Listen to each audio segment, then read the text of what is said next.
Hello, good evening and welcome. Welcome to Rangers Radio. Join myself, Foxchair, on the panel this evening as the one and only Bridgeman and the legend that is JFK.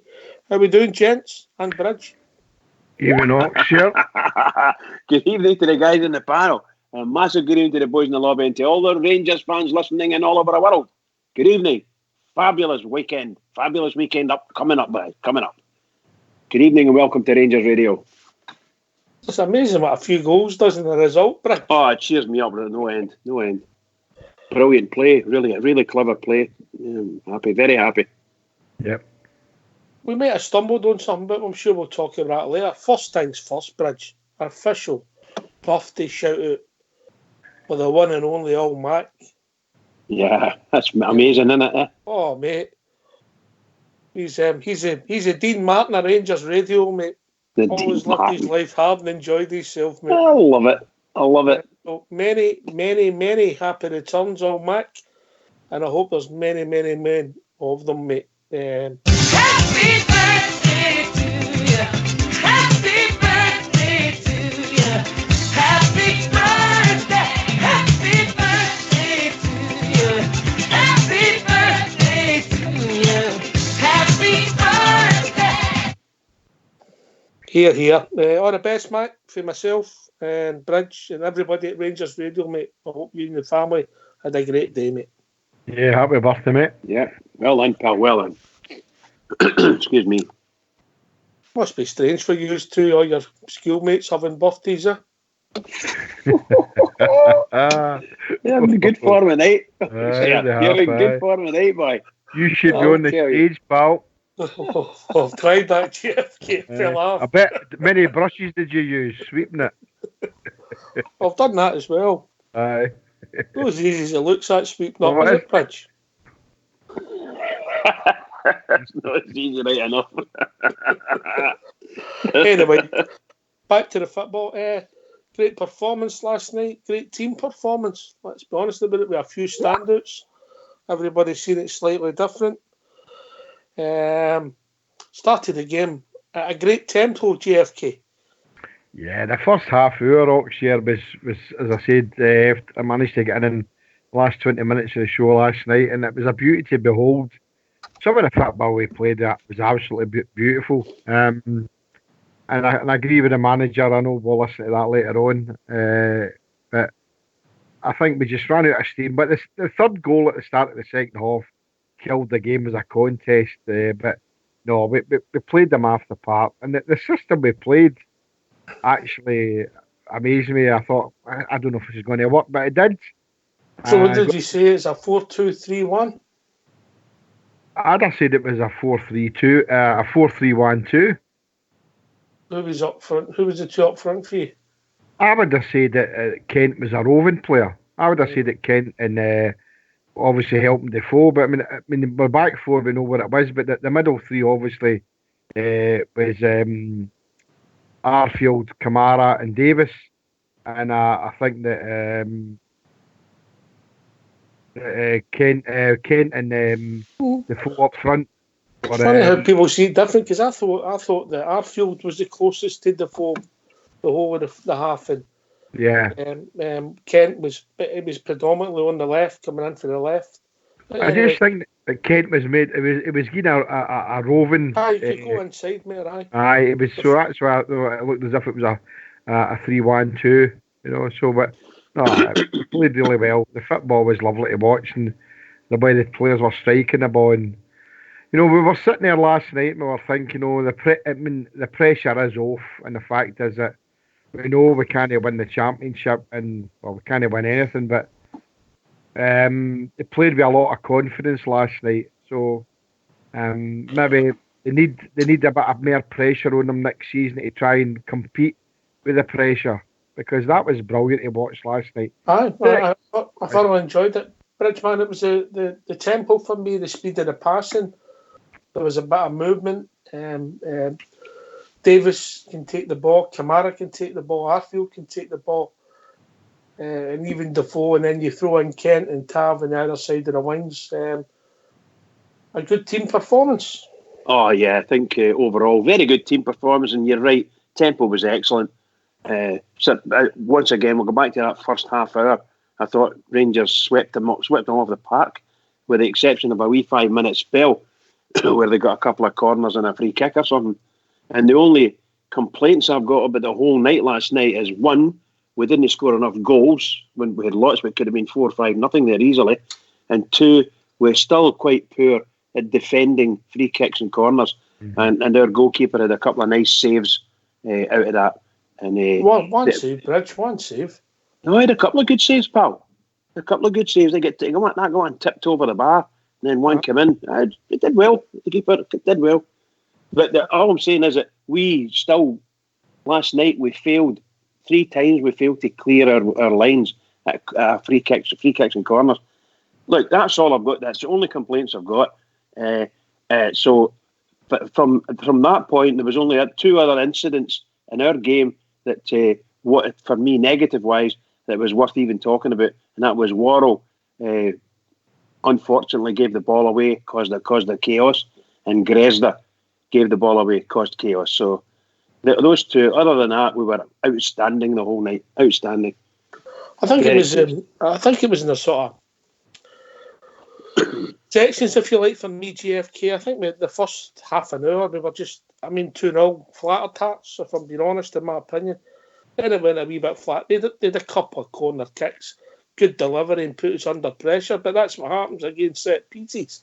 I think that's one of the problems that Scottish football's got. Everybody's playing for set pieces and forgot that the game's meant to be played. And then the second half we started really well. Got the third goal, and the game just went flat. And the last half an hour just sort of petered out. I don't know what you think, JFK.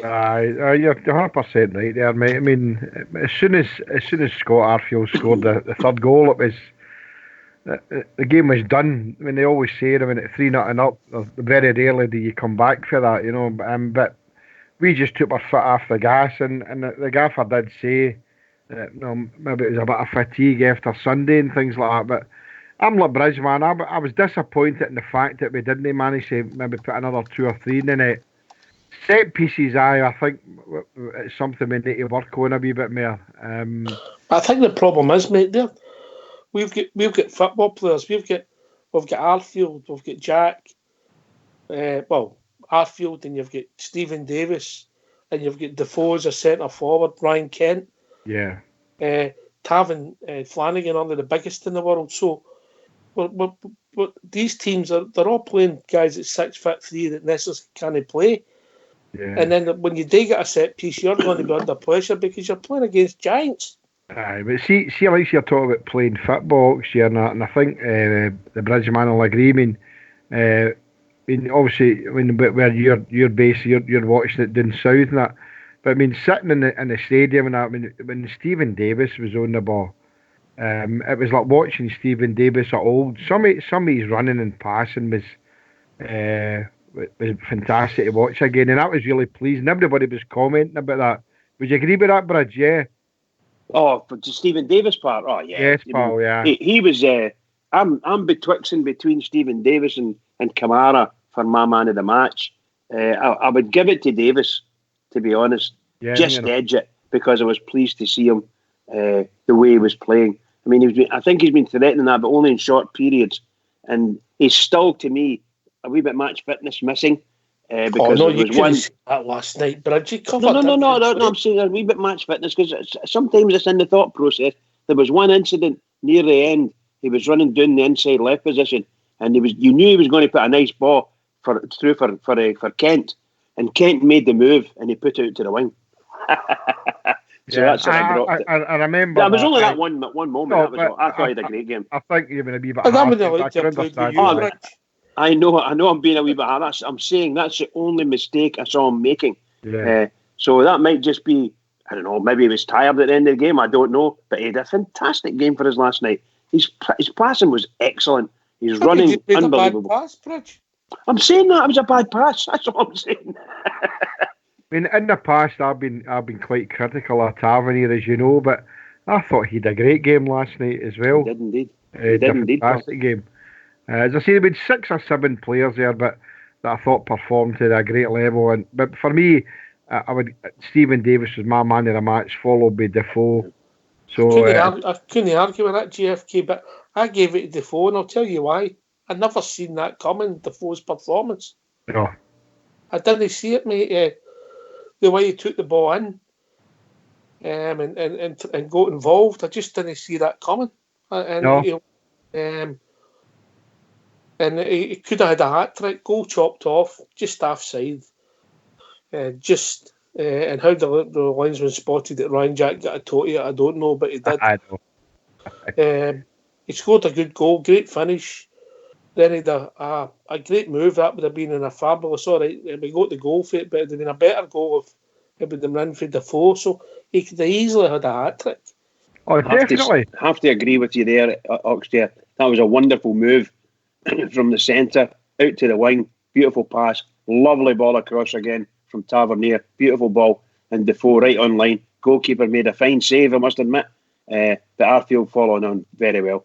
But if it had gone in, if Defoe had managed to put that in, that you don't see very many goals going in like that in a season in our football. Just marvellous goal altogether. That would have been. He's a very strong player for his slightness, is Defoe. You know, it's quite hard to push off the ball. But I mean, I never saw that coming either last night. I mean, I did say that obviously, like the rest of us, we thought he's known the same ilk as Alfredo because of the way Alfredo plays. He plays on the edge, likes to have the players right on him. But no, Defoe did what the manager asked for him last night, and it was a cracking performance. As I say, I only just shaded it for him with Stephen Davis because I thought Stephen Davis was immense. But if Jermaine Defoe performs like that the rest of the season, then, as the gaffer said, which you'll probably go into later on, he'll find it hard to get his place back. So, looking forward to Sunday. We've all got to be upbeat. We were down after Sunday, obviously. There's a lot of different reasons why we were down, not just because of the result. I was down by the result, Jim JFK, but I wasn't down because the response was the second half with 10 men gave me a lot of food for thought. You know, definitely. If you're sitting in there, if you're sitting in their dressing room or you're sitting planning their thing, you're thinking, wait a minute, we've got pretty much our best 11 on here. They've got 10 men, and for 20 minutes they absolutely dominate us. Yeah, they get an equaliser, and we're back to the wall, and you're thinking, wait a minute, where is this going? They're improving. They'll be worried, mate. Well, you made a good point last night, Oxshare, that if we'd have put that, the second 30 minutes of their game against the Puddle Drinkers on Sunday, and with the first half we put there, I mean that'd have been a great hour and 5 minutes of football. If we could just put that together, because that's what we seem to be doing. There's no many games this season, if any at all, that we've actually could say that we competed for 90 minutes, apart from the 29th of December. I know we've had great results in Europe and things like that, but you're right. They came out there with 10 men against the Puddle Drinkers, and we performed absolutely wonderfully. So we've got to take heart for that, and go forward with that. And we've got 6 games to go. So let's see if we can do something that we've not done this season, and is going a run of games. It'd be great to win the next 6 games. Never mind. And particularly the 3 games at Ibrox, which is Hibs, Aberdeen, and them. Aye. Anyway, before we carry on talking about it, if people want to join us, what's the number, Bridge? The number's 0141 356 1972. Or join us at Skype at rangersradio.online, where you brought in a call by the one and only Old School Blue or his young assistant Fox. Just once again, all the best and many, many happy returns to your good friend, Paul Mack. Let's hear from the manager after last night's performance. I think the manager had a few words, so get yourself a mute. We'll hear from the manager. Steve, you had a bit of time to reflect on last night. What are your thoughts now? I'm very pleased with the performance and obviously the win and the clean sheet. So many positives from the game. I thought the lads carried the game plan out really well. I think we come off the gas a little bit at 2-0 through to half time, and then the lads picked it up again and went and killed the game off. And then it was just about managing the game and me having that luxury to make changes with a view to the weekend, which we haven't been able to do that of late. So very pleased, good reaction from the old firm, and we move forward. When you look at that opening 45 minutes, is that what you sort of point to the players and say that is what I'm looking for the rest of the season? Yes, and the players are well aware of the standards we're looking for, and I think a lot this season we've achieved that level. The problems we've had is we haven't been able to maintain it consistently, and sometimes we've gone into games a little bit complacent and haven't found that level, and we've come unstuck and we drew games that we maybe should have won. So moving forward, the challenge for us, I've said it before, I'll say it again, is we need to find a better level of consistency. What do you do as a manager to try and guard against that complacency? Keep reminding players individually, collectively, of the standards expected at this club. I think there's different ways as well. You know, you obviously continue to try and strengthen your 11 and your squad moving forward, and try and have the right people in the right places that come into work with them standards on a daily basis. The likes of Jermaine, you know, who've been around the game a long time, who have that experience and know what's expected at big clubs. When you look ahead to the weekend, the last time you played Motherwell, it was obviously a big victory, but they've quite significantly changed their style since then. How different is the challenge of facing them now than it was back then? Well, we are aware that they have changed the style slightly. That doesn't mean at times that they won't go direct. They're obviously playing with exciting wingers at the moment, inverted, that like to come inside, go outside. They seem to be a bit younger, more energy about them. So they've done very, very well at home. I think it's 5 on the spin. They've maybe won. Obviously, their away form is not as strong at home, but you know we're going to their place. So we expect a good Motherwell team. We expect a reaction from their defeat last night. So we'll have to find a similar level to last night to try and get out of it what we want. How frustrating has it been, Stevie, drawing those games that you should have won, you know, when they've tightened up the title race? Well, it's hurt us. That's the reality. You know, you can be as frustrated for as long as you want. I don't think that helps, to be honest, but that complacency and the inconsistency has damaged us this season in terms of our targets. And if we carry that on from now till the end of the season, it'll damage us again.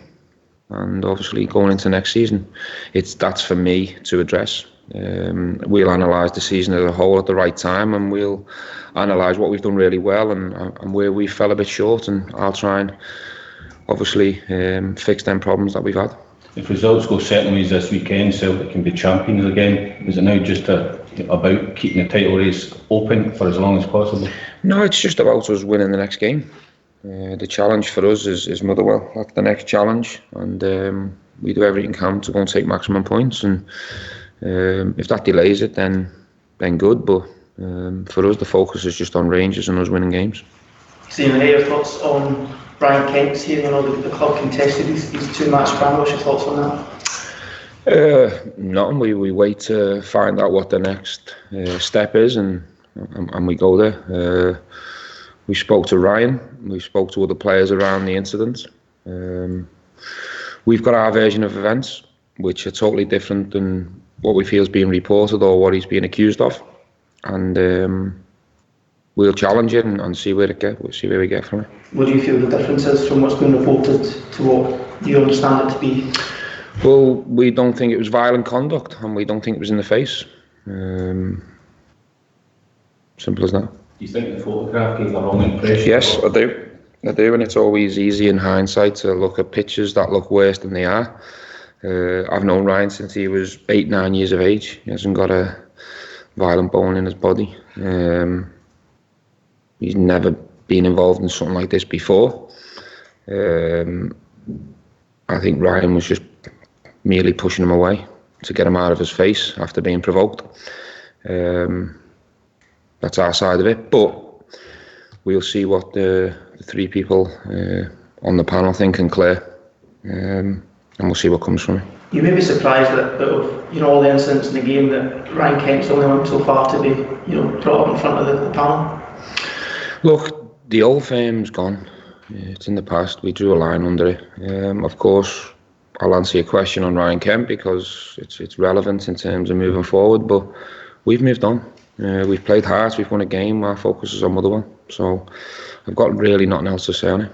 Actually, but the man next to you, he got off to the perfect start, run back in the team, and you expect that to continue as well with Morelos being impassioned? Yeah, we hope so. We've got every confidence and belief that Jermaine's capable of that.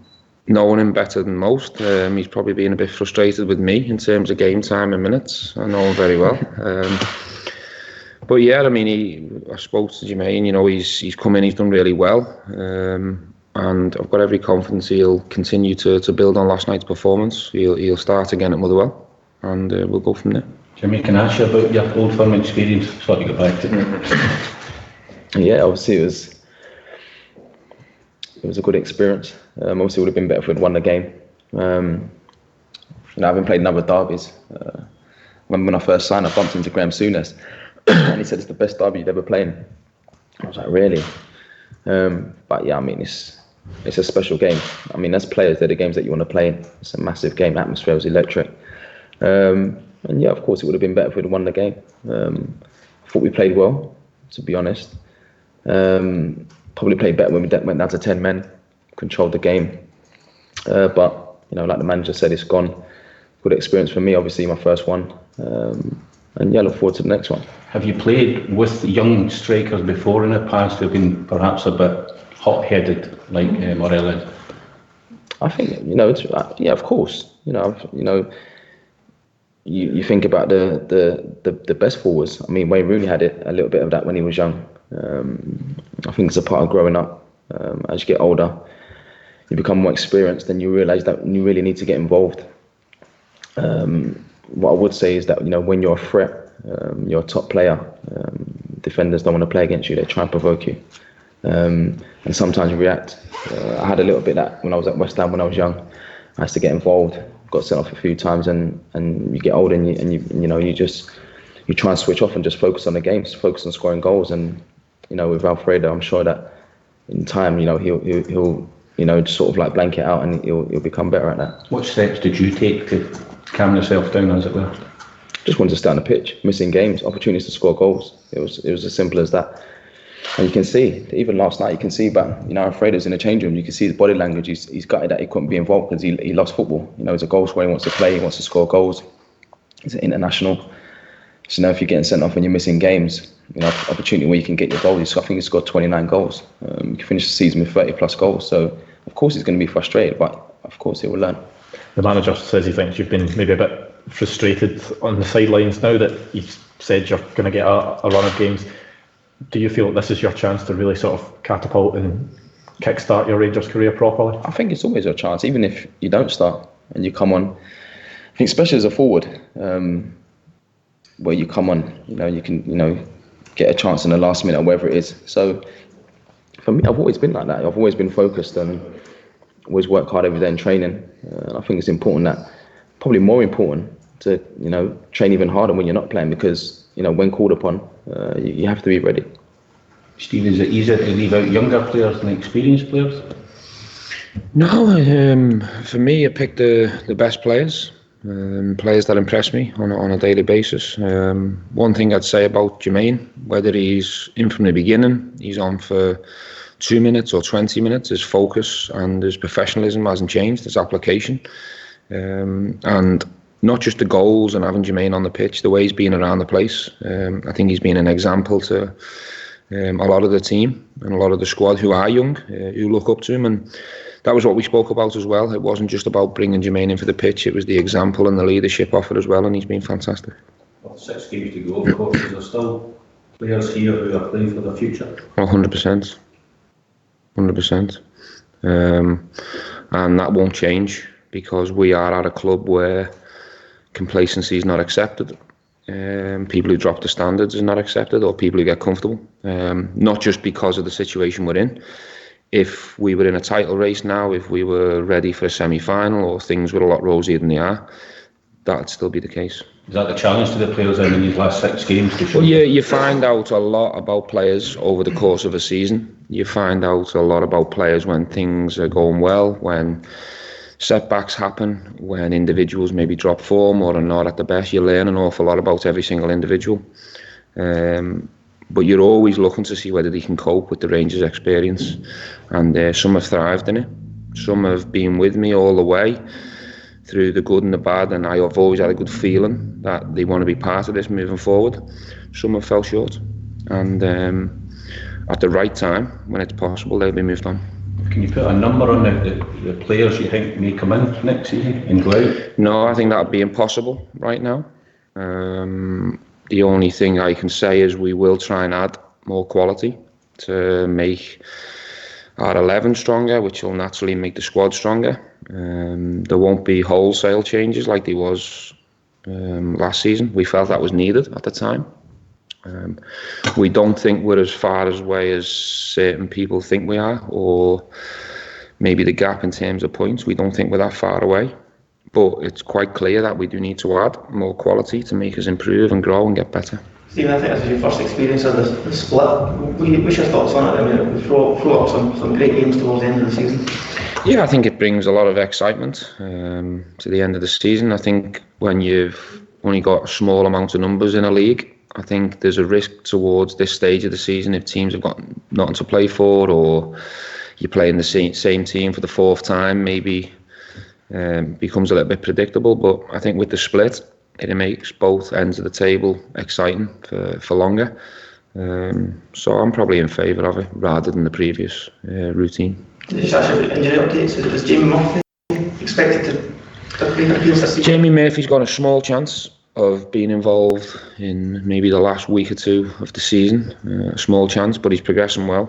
Jamie's happy. We're happy with how it's progressing. But we'll keep analysing that as the weeks go by, but we're fingers crossed that maybe he can be part of it in the final stages. In terms of last night, Joe Waddle's got a bit of a knock. I don't think it's serious, but he jarred his knee at the end of the game.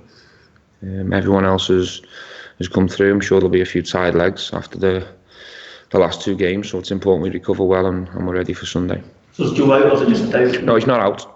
No, he's just got a bit of a knock. He'll need some treatment today and a couple of down days, and then hopefully we can have him ready to train on Saturday. But as I say, that'll depend on how he recovers in the next 48 hours.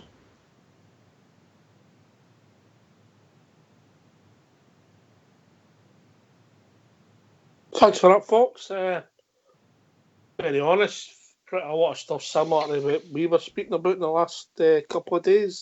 Bridgman. Yeah, it's just marvellous to listen to, isn't it? And I think he's just honest as well, Everything he says, you've said it yourself. We've actually touched on it or spoke about it in more deeply. I think he's a fan. I get the impression that he's a fan, and getting more and more like a fan, a Rangers fan. That's what it feels like. He's not just a manager supporting his players. I think he's actually a Rangers fan at the moment. He gets it. He gets it. I think so, yeah. I think so, pal. I'm so pleased. I'm so pleased to have this guy here, And I think the lessons he's going to have to learn from this season, particularly against them across the city, I think our record against them this season is just unbelievable considering where we were last season. Yeah, I really do. I think we're the better team of the two, to be honest. Mm-hmm. JFK, he was right. The first half an hour was excellent. Yeah, definitely. But just what yourself and Bridge said there. I mean, I think everybody, I'm not just saying about everybody I've spoken to, obviously loves listening to Stevie Gerrard, but everybody also I've spoken to is use the same phrase you use, Oxia. He gets it. He gets it. Rangers is all about. I think when he came here, a lot of people thought he was just going to try and use as a stepping stone. But I think that got to him quite quickly, and he realises what Rangers is and what we're all about. And I agree with what Bridges saying there. It's as if he's became a fan. He became embroiled. He's with Rangers now, and he realises, this is the big deal, And when he talks to us through the pressers, then he talks to us as if he's a fan. And I can relate to that, and I think you all can as well. When you're sitting watching him and listening to him, he's talking to you as a fan. He's not talking to you as if you're in the bottom of a shoe. So I use your phrase, he gets it. He gets what we're all about, and that's absolutely fantastic. So he's I watched it today twice, and I thought, again, he just pleased me so much. You've got to get out, Mayor. My house work finished early, so what am I supposed to do? I'm out planting flowers again. I wonder, big pansies, I believe. Well, I was thinking of pansies. Wee daisies and things like that. Don't bite now, you don't you bite. Oh, no. But yeah, you're right. It's a good phrase you use there, Ox. Yeah, he gets it. He gets what we're all about, and that's pleasing. So I think we're all. That's because he's had a similar upbringing. But football-wise? Aye, there's similarities to the cities, and there's he came from a working class background. Yeah. So same diaspora as well, isn't it? Aye. Yeah. I would think so. And the club that he spent all his life is an iconic club, the same as us, you know. So obviously he knows what he's talking about. I mean, he's played at the very, very highest level. We all know that. So he's brought that to us, and we're quite hard to please at times, as we all know. You know, we're looking for success right away because we're used to it. But yeah, he's you know, I'm just hoping that something happens next season for us, you know, because I really want him to stay for the 4 years and probably beyond, because sorry, it's for me, he's the ultimate manager at the moment, and there's nobody like him for us for a long time, and we've been dying for somebody like that to come and be our manager. Sorry, Bridge. No, at all. No, do you mind if I come in on that one, Oxford? On you go. I was going to say that I see him. To be honest, I see him desperately keen. He'll finish the season at second, which, as I said the other night, that's progress. For every fan that wanted progress, that's a form of progress. Some areas we haven't beaten our level. Some of the teams that have been at our level, your Kilmarnocks and your Hibs, Aberdeen, we haven't beaten them as well as we should have done in some cases, or sometimes at all, and we should have done. So we should be beating these teams, and that's where you're getting your 13 points. That's where Celtic are 13 points ahead of us. It's because we're not doing the business against the other teams, and they are. And that's the only difference at the moment. I'm sure we'll review the season and the end of it, and we'll yes, talk of course, about a lot of missed opportunities. Anyway, we've been joined by George. Evening, George. How we doing, mate? How's you doing, boys? All right? All right, George. All right, George. You, mate, all right?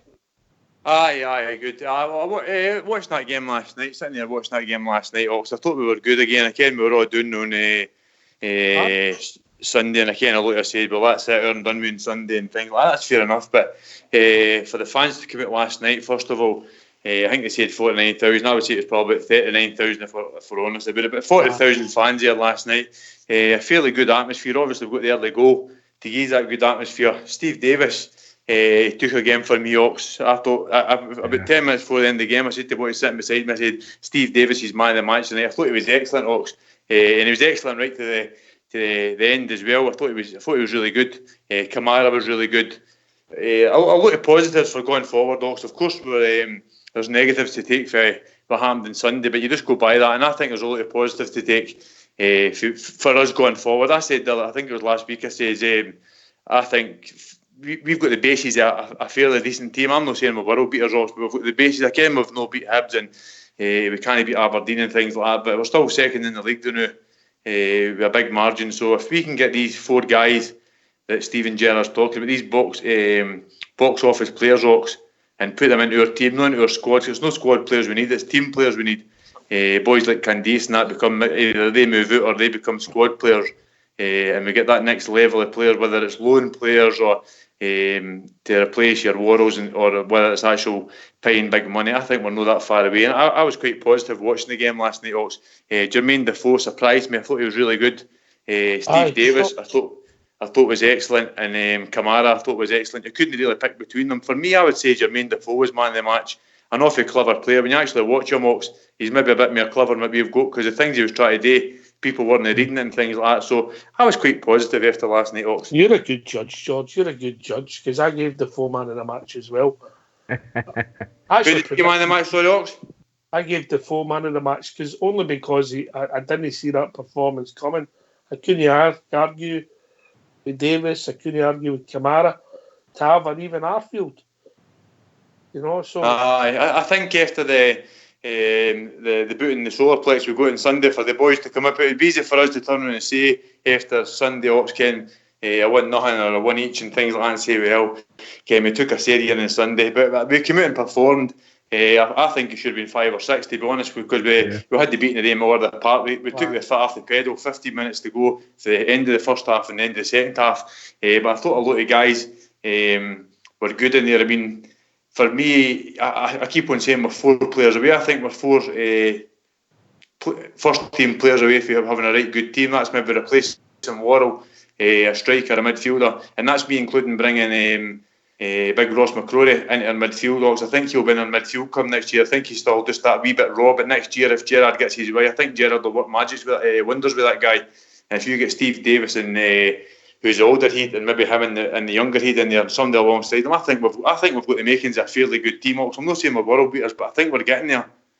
I think you're fair, George, and you're right. It was a sore one on Sunday, but it wasn't as sore as what we've watched in the last couple of years for there. I mean, let's be honest about it. In the second half, when it went 1 each, there was only one team looked like winning. Did we maybe take a lot away from Sunday Ox because, like you say the last couple of years, 3-4 years, we've probably been bullied up and down the park off everybody else. Maybe nobody want to take a fight on the park and things like that. I'm not saying you want the thugs running up in the park and fighting and that, but I think a lot of your guys stood up and protected our name and protected what we actually stand for. The fact that Andy Halliday ran past a few of Rain players to go and tell him where they're celebrating and things like that, that goes a long way with a lot of fans, Ox, in my honest opinion. And you've seen what was happening on Sunday. And I'm not saying we want knuckle draggers on a team, but I think you've got to have that bit of hurt in your team. And if we can get a few guys in our team with that wee bit extra skill, I thought Scott Arfield would have been that extra level. He's not actually proved it, Ox, but if we can get maybe 3 or 4 guys at that next level, I think we'll not be too far away next season, Ox. There's times with Arfield, and we'll debate Arfield. I know Blue Star has been critical on him, but there's times he does things that is maybe too good for our team. Makes runs and doesn't get the ball. Sometimes he's went totally missing, and that can happen to you, George, when you make your runs and you don't get the ball. But last night, I don't know if you noticed that at the game, unless you've seen the highlights, George. The first goal we got, what a nutmeg it was for the pass to Tavernier. I did see it, Ox, and I actually listened to your to the show last night. I listened to the day of work actually on the way home in the van, and I heard what you said. You were bang on. We were maybe on the boy's back, Ox, if that just bounced off that boy's legs, and we never got nothing for it. But it went through his legs. It turned out to be a cracker. There was a boy at the back of me last night. No, I can. Big Worrell's not a world beater. I've tried to back him, and there's a reason we've got him on loan, because see, if he was a top player, Ox, he was doing playing for Nottingham Forest or doing in that league. That's the bottom line. Yeah. We've got him on loan because he's no. He's not the finished article. Exactly, Ox. But the boy at the back of me last night, I had a wee hang. I said, by the way, there's always somebody in this team getting half of you. What do you mean? I said, well, Worrell's not done nothing wrong. The boy's a bag of nerves because of the mistakes he's made, and he's making other people. And I said, you're roaring and shouting like a crackpot to have a few drinks. And you said, give the boy a bit of chance. He's a 19-year-old laddie.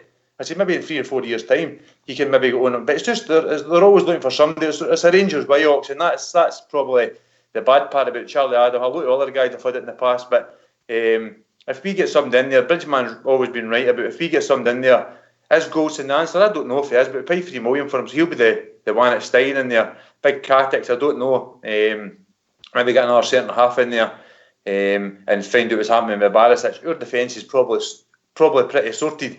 Either Alfie up front or Defoe or somebody else up there. So we just need I think we need a few skillful midfielders to break teams down, Ox, and I think we'll be definitely going our way, definitely. JFK then, Bridge. And then we'll also be joined by Fox, by the way. Fox is sneaked in the boys' gate. Again, George is 100%. You know, we need a number 10. We need another centre half, and we obviously need another striker. You know, and we're not far away from that. On Worrell, I mean, there seems to be a bit of a rumour going about that Rangers have already accepted, or Rangers have already made a bid for him and it's been accepted. I hope that's not true. I've not heard him against him, but I don't think he's ever going to be what I'm looking for in a Rangers player. He performed reasonably well last night. He wasn't in my top 5 players, 6 anyway. But what George is saying there is right. We all get on players' backs, and the boy's just trying his best. He's a young boy. But for me, it's him and 2 or 3 others that we know that we cheer on every Saturday night. They'll know by there next season. So the gaffer for me has got 5, maybe 6 players to strengthen the pool. We don't need just a team, guys. We all know that. We need a pool of players. A nucleus of maybe 20 decent players that can play week in, week out. We don't know what's going to happen with Europe next season. This season was a journey. Do we want that to continue next season? Well, I don't know. I've got my own thoughts now, but we'll talk about that obviously probably the end of the season. But I'm really, really pleased, as I said earlier on, about what I watched last night. It was a right freezing, snottery night. I wasn't in the posh seats. I know there was somebody here who was in the posh seats. I knew you were going to say that. I'm glad I had my LGs on and my wee Rangers bonnet and my gloves. My seat wasn't heated. The ballroom machine wasn't working. Good that you can use all your Christmas presents in the one night, innit? It was, mate. It was. Love it. Apart from that, it was a great night. I was a smashing night. Can I just... George Logan mentioned something about the crowd. The official figure for the crowd was it was over 49,000. And that's made up of the season tickets and the sort of the walk-ins. So I agree with him that I'm not dead sure if it was like 40,000 or something. I thought I didn't think it was 50,000 or close to it there last night. But the tickets were so. But can I just say, all the other games, I just did a wee snap this morning, and all the other games that were played last night, including their game at St Mirren, they were only 41,000 in total. So the other 5 games got 41,000. The Rangers still, official figures, of course, even taking George's figures to round that down to 41 or 40,000 so or 41,000. It's the same at Ibrox as the rest of Scottish football. Absolutely, yeah. And last night, and no even radio cover. No, nobody. Not one radio station covered that last night. And Rangers, it was a great crowd for the night. I'd agree with George. Fantastic. I was really happy with it. When I phoned in just on the pre-show, and you can tell, your Selbridge and you do as well, Oxy and George does. When you're walking to the game at the same time, and you realise how many people's doing about, you realise how busy it is and how busy it is now. That I'd have put it between 35 and 36, 37,000, and even that is a great crowd because it was a snottery cold night, and it was blowing a gale most of the time. So, you want to go and see your team, and I'm not decrying anybody that never made it there last night. I can understand. People were disappointed Sunday, if that's up to them, but on the night, better going to see your team than sit watching Coronation Street or whatever else is on. So, I think the fans all season, and by the way, for the last 8 year, mate, need to take a pat on the back. I think the support's been first class. But George, can back to your point on the team, mate. I think you're right. I think the manager, he knows what we know, mate. He's watched it. They've analysed it. Obviously, you can't come out and say, by the way, we're getting rid of him. You've still got games to play. You know what I mean? Of course you are, Rox. And I mean, it's all right. All has been superstar managers and things like that talking about it. I heard a couple of boys talking about it last night. It was sort of a year beginning.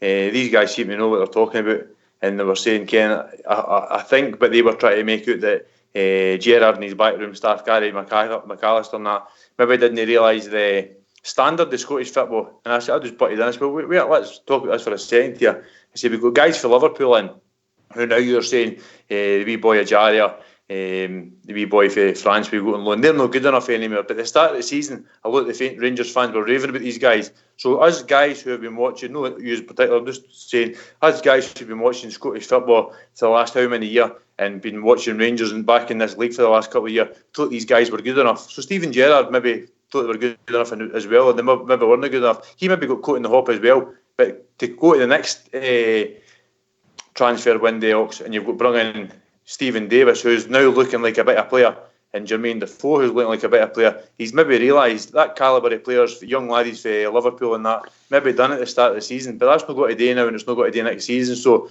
these guys will do as a job till the end of the season, Ox. And I can't say there's only going to be four or five guys maybe turning round. But I actually think, in hindsight, looking at it, I think really it's going to be maybe these guys from Scotland coming in, the wee boy Stuart, maybe 2 or 3 other guys who's the top players in the Scottish leagues, and then and they'll probably be the squad players, and then it'll be the guys round about who's got to pay a bit of money for. And we've been caught in the hop as well with paying a lot of money for a left back. He's not played. The boy's been injured.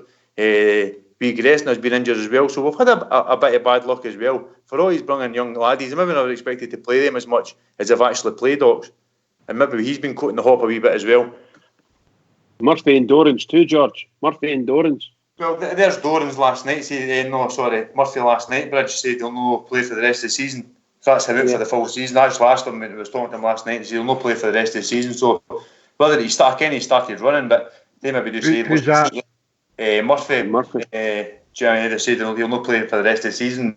No, that's fine, Jimmy. That's absolutely fine. If you just let him rest till the end of the season, get him running. He said the Danish presser that Jamie Murphy might play the last couple of games of the season. He did say that the day, but actually he was sitting right beside Jamie Murphy last night, and he says, I said, so you ready to start playing again? He said, no, I'll not play again this season. And that was him actually saying that to myself. So whether what they're actually doing is maybe just get him a couple of games near the end of the season, but I don't know if I would, mate. I don't know if I would, even if he was fit. What does it achieve? No, I know. Say that to Kilmarnock in the last game of the season again, Ox. Exactly. But what does it achieve, Brian Jamie Murphy? But I mean, obviously, if he was fit, I mean, we're needing goals or we were needing points, or you thought he improved our team if we were in a race. But yeah, you're right. Why would you bring him back now, Bridgeman? Would you not just let him get stronger, fitter, then get a pre-season and then play him in the pre-season games? Yeah, I have to agree with you. It's quite a bit of a mystery. If he's going by what George is saying, George spoke to him, so the guy's telling you straight for the horse's mouth. I think he'd probably say to George, I don't think I'll be playing this season again. So something like that, which obviously that's food for thought. But then if the manager comes out, I don't know whether he manages. No, the manager never said he would play this season. No, they're saying, I don't know whether the manager was just saying for the press, he's got a chance. He could maybe make the last couple of games. That's what he said, you know. And I don't think he will. And yeah, I agree with you. It would seem a bit crazy to bring somebody back, you know, for the last 2 games of the season. It would depend on what position we're at and how well we've done and who we're playing. I think it would be all down to that. And I don't think he'd be fit enough to play in any of them. I don't understand what it would achieve personally, but that's just my point of view. Anyway, he needs to get fit this season. Needs to get fit, Oxtear, and fit enough to start a pre-season. That's what he really needs. The longer you give him, the fitter he gets, and then the less contact he gets fitter. Then you build him up. He has his break, comes back for pre-season. Anyway, we've been joined by Fox. Evening, Fox. How you doing, mate? Good evening, guys. Evening, Fox. How are we doing? I've listened to quite You're a lot bit of quiet. it. I'll turn my mic up, mate. Give me a sec. Hello, is that any better? That'll do, mate. That'll do. I've been listening to the guy speaking about the game last night. I disagree with the way we set up. I thought it was a 4-2-3-1, and I thought we played very well in that tactical formation. I think both Kamara and Steve Davis and Jack, especially the 2 defensive midfielders and Kamara and Jack, sat and held the midfield quite all right, which allowed Stephen Davis to be the box-to-box midfielder. I was surprised at that myself. I didn't think he'd have the legs for it, but he was thoroughly enjoyable to watch and done the job very, very well last night. And what that allowed us to do was have 4 men up and run about the box. Hearts had started off for me, as a 5-3-2. But we managed to get men into the box and score the early goals, which forced them, after about half an hour, to switch it to 3-5-2, where they get more men into the midfield where we were dominating. And that was how for me, we looked a wee bit out of sorts after the second goal up to half time. But my man of the match last night will be no surprise to MD. I thought it was Tav. I think I like Candias for his work rate. I think he's well appreciated by the Can you Rangers. say that again for the Orlando loyal who's listening? Oh, he knows nothing. He still thinks Lee Wallace is going to play, mate. I thought where he got the freedom of the right-hand side, when we've got 2 out there, we attract 3 defenders. And what happens is the day we short passing, the balls that Tav put into that box last night were absolutely first class. The ball to Big Goldson for the free kick was tremendous. And for once, Goldson managed to tuck it away with his head. The ball If only had stuck that pass like that on Sunday. Exactly, The ball into Defoe in the second half, mate. Bent right round the one defender who was trying to cut him out. Was top class as well. Defoe met the ball great, but a great save by the goalkeeper, I thought. But Arfield was there to stick it away. And that's the benefit of that formation. We had people in the box all the time, not just Jermaine Defoe. And where normally it would just be Morelos. The more men that you get into the box when you're attacking, the more chances you'll create and the more chances will be taken from me. Thoroughly enjoyed the game. Bit cold, as everybody says, but it warmed up my heart to watch us playing some decent football last night. And I've got to say, that haircut you got was well worth it. Well, you look smashing, mate. Smashing. You wouldn't have seen that last night, mate. I don't think I took my hood down. Oh, you did, I'll tell you what, we're looking for the photograph. Can we get the photograph of the Foxes sitting up in the stand? No, we cannot. Can we get that published, please? No, we cannot. Okay. Just Photoshop that. There's Foxy. Brilliant. We cannot. What I'm surprised about, he didn't have a Milky Way in his mouth at the time, but that's another story. And also say, especially one other thing that I noticed last night, both Steve Davis and Kamara, mate, have both got quick feet. They're willing to accept the ball in any position. Any position, folks. Any position, doesn't matter the amount of players that's running them. And 9 times out of 10, they find one of our players with the ball. But we're still, one more thing, as I was going to say there, is we're still get the mistakes in us that and other games will cost us goals. If we could only cut out the silly mistakes, we'd be in a far better position in the league. I think some of the mistakes, mate, yeah. a lot of the mistakes come from our centre backs, mate. They are, even Goldson, mate. They're not the best in possession, mate. They haven't struck the partnership box yet, have they? No, they do all right, and then they've always got a ricket in them. Mm-hmm. You know, and if you go back to Sunday, there was the one that Worrell tried to thread between 2 players and gave the ball away. That's the problem. Their decision making's poor, and they're both young and inexperienced. So you can see what Gerrard tried to do there, Fox. He tried to bring in Macaulay, and it never worked. But I mean, people were saying earlier on we've got poor set pieces. It's no a case that the ball's getting in there poor. For me, it's a lack of height we've got at set pieces. Both Worrell and Goldson can get their head on the ball, but 9 times out of 10 they don't connect great with it when they're attacking set pieces. I think you would have noticed last night Worrell had a clear header and again put it air the bar. Should have scored.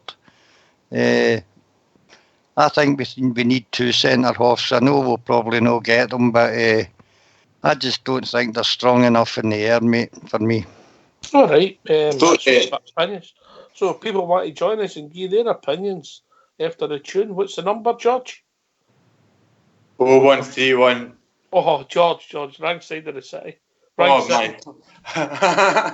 0141 356 1972.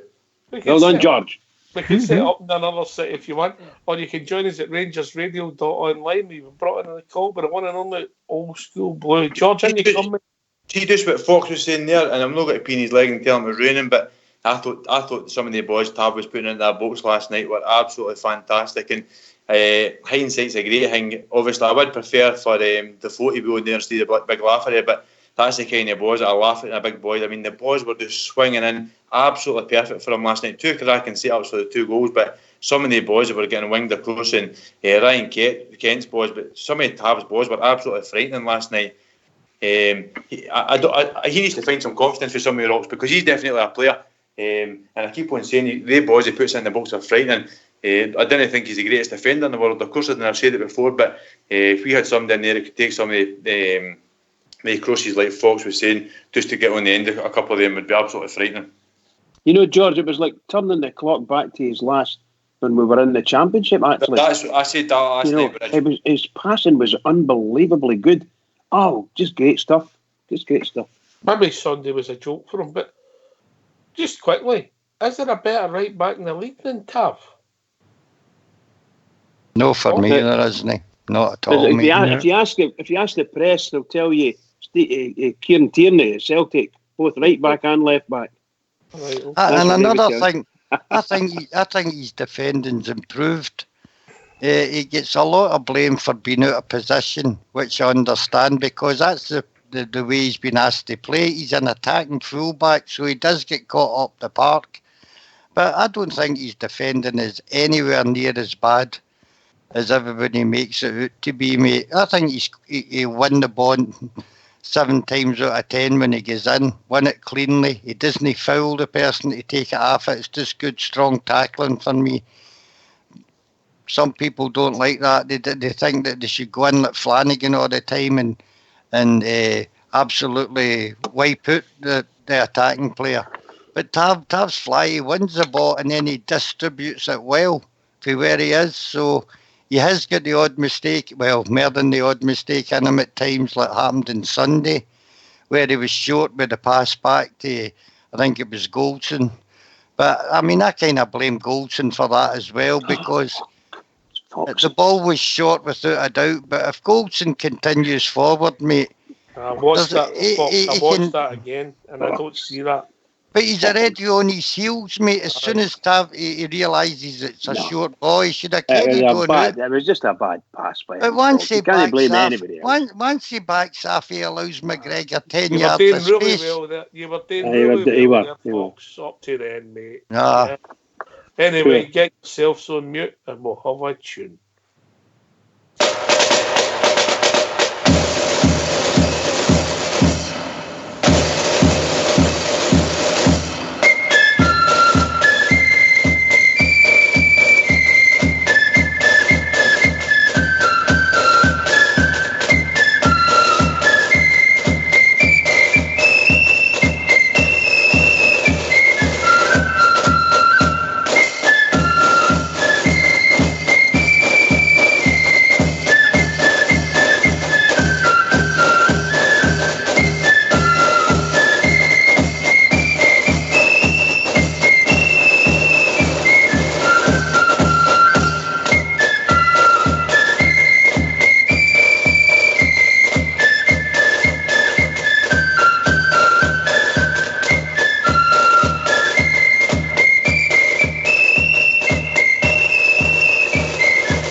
went down a storm bridge, didn't it?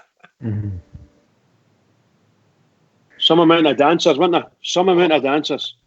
Butterbean said he was knackered. Nothing changed with Butterbean. He was the same in Cinders, mate. Always knackered early. Absolutely brilliant. Really good stuff. Really Can I good put a shout out, mate? A shout out. I've been asked by Hoot if anybody can go and support him because he's absolutely knackered getting Mull back his dumps. Good old Mac. Well done, Oh, Hoot, Mac. well done. Oh, Mac's enjoying it. That's the thing that's funny me, Bridge. I love Once it. again, happy birthday, old Mac. Happy birthday. Was that a piccolo, George? Aye, it was Ox. Aye, Yep. that's what it was at the end of the tune. Absolutely fantastic. Bit of culture there, JFK. Good stuff. Good stuff. Brilliant. Brilliant. There's a lot Really of impressed bands. with the dancing. Really impressed with the dancing. A lot of bands now are playing with a piccolo now, but give me the old orange flute any time. I seen Brigton a couple of weeks ago there, Jimmy, and they've got 3 floaters at the front with the piccolo, and all the rest of it. It sounds fantastic, by the way. See, just having that different tone, absolutely fantastic. Well, you heard user in for a treat next week or so, eh? The Drum Chapel Prodigy boys are coming out your way, George, aye? When's this? I think they're coming out sometime out your area, but I can't remember where it is they're going. Oh, no, I don't. They're not playing, but they're coming. No, I know. They're Aye, coming out. that's on Saturday. As long as if they're Saturday, coming out for a night out, you're in problems, George. Aye, to be fair, Ox, we've got a band call that just basically that supports the band. Basically, this is the boy that started the band 40 years ago, and it supports the band. And all the boys are coming on Saturday night for we've got a duo on Saturday night. It's not really a duo. We've got a band playing on Saturday, and I'm having a duo there on Saturday night, and they're all coming. So it's going to be fantastic. I can't wait. All right, good on you. Well, I'm sure you have a good night with Big Stevie and some of the boys. I know some of the... Big Stevie for the drum. Marvellous. Yeah, where were we? All right. Fox away for a lie down. No, I'm still here. Right, let's get one thing sorted. That was Tav's ball. It was short. Goldstein couldn't get to it. Go and watch it again. Anybody else want to come in? Yeah, it was a 20-yard pass, but it was actually only lasted for 10. He underhit it. It was his mistake, but I'm just saying Goldson could have covered from a bed near Stoked and turned. No chance. No chance. He'd never get near it. Bad ball. It's just a bad ball. That's all there is to it. If the roles were reversed, Tav wouldn't have backed half him. He'd have came and got it. Well, you really like Tav, didn't you? You really like him. Mate, I don't know why people criticise him. I sit there and I watch him every game I go to, and the ground he covers, the amount of tackles he gets into, and the amount of chances he creates. And I don't think he's had an injury all season. He's got the best engine in Scotland as well. He's played every minute of the league, mate, for us. You know, I have to say this to you. He's got an incredible engine in him, absolutely. And he's an athlete. He's just a pure athlete. He's played in the league. Yep, every minute. And not, by the way, he's no failure. But he's weak. His defence, shall we say, his defensive game is his weakest part of the game. So that's for sure. That's not to say he's a terrible defender, but he does make some clangers. We paid 250 grand for him. Come on, he's one of the best buys we've had in years. We just said that just a couple of minutes ago. We were saying, is there another full-back, right back in the country better than Tav? I don't think there is. Well, they go on and on about Tierney, mate. But Tierney's a left back. I mean, he's out injured all the time, mate, because he can't keep it up like Tav can, you know. Tav is definitely an athlete. Definitely an athlete. No doubt about it. No doubt. I think he's a super player for us. Anyway, there was a few things that surprised me. Well, we're talking about pound for pound. Fox mentioned £250 for Tav. We brought the boy Kamara in the early 50,000. I think a few is, well, why are we doing that? I think it's worked. And the boy will be a better player, hopefully, come August for being more familiar with the Ibrox setup. But I'll go to George, then JFK. The boy looks a player. Aye, I'm with you on that one, definitely. Ox. That's what I'm saying. I think now, let's go. I hate saying it, but it's over and done with now. I think we just get ourselves together, Ox, and look forward to August now. And let's try and do that. Let's try and get our squad the way we want it to be. Our manager's in the door now. We ken what he wants. He kens, but I think he knows what the club means to us. Also, if we can get these guys who he wants in, the players round about us, I think we'll be all right. And for Kamara, for example, £50,000, Ox. £50,000. I mean, the players are out there to be found. Let's be honest. If we can get guys, I'm not saying they're all going to be £50,000, but he looks like a right player for me, Ox. JFK.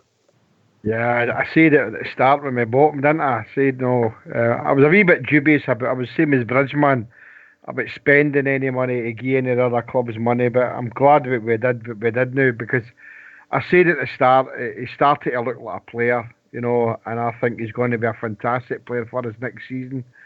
Played very well last night, and some of his passing and that, and his reading of the games, I said before, is brilliant to watch, and it'll enhance the team in the coming season. So for 50 grand, he's a steal, guy. So let's see what happens in the next 2 or 3 years. Let's see what kind of money that they start bidding for him. Just tell him to go F off, because he's going to be a big star for us, I think. Great player. Aye, he's an internationalist. I don't hear any Finnish in his voice when he speaks, but there you go. No. Bridgman and then Fox. I agree with the guys. I think I watched him particularly the first 10 minutes. The Hearts players just kept trying to pull his arms away and grab his shirt and all that nonsense just to put him off his game. But he played marvellous. And as Jimmy said at the start, I didn't want Rangers to give them the money, to bring him in January. I didn't want them to do it, but he's done it. And I tell you what, it's probably the best 50,000 we've ever paid for anybody. If it was 50,000 we paid, what a steal! Because he's paid back the 50,000 and grossly paid back. Seriously, fantastic stuff.